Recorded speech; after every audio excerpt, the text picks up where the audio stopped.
আচ্ছা,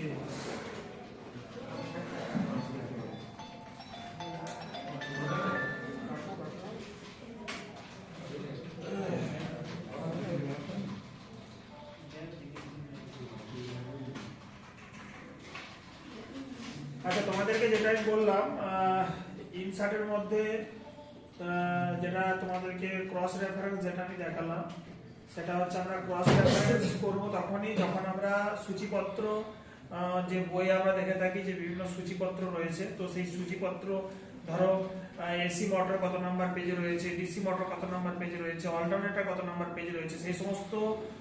পেজে আমরা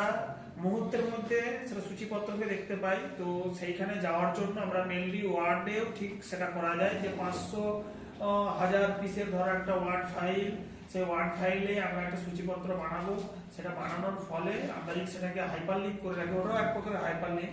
হ্যাঁ, যদি আমরা হাইপারলিংক করে রাখি তাহলে সেই ক্ষেত্রে কি হবে, আমরা সেখানে কন্ট্রোল প্লাস ক্লিক যদি করি আমরা সেই পেজটাতে আমরা মুহূর্তের মধ্যে পৌঁছাতে পারবো। এটাই হচ্ছে আমাদের ক্রস রেফারেন্সের সুবিধা। এবং পেজ নাম্বার যেগুলো থাকে সেই পেজ নাম্বারগুলো আমরা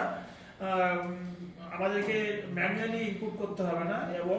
আমরা যে হাইপারলিংক যেটা থাকে সেটা আমরা যদি ম্যানুয়ালি ইনপুট করি তাহলে সেক্ষেত্রে আমাদেরকে সিঙ্গেল ভাবে হাইপারলিংক করতে হবে, তো সেটা করার প্রয়োজন থাকছে না। আমরা যদি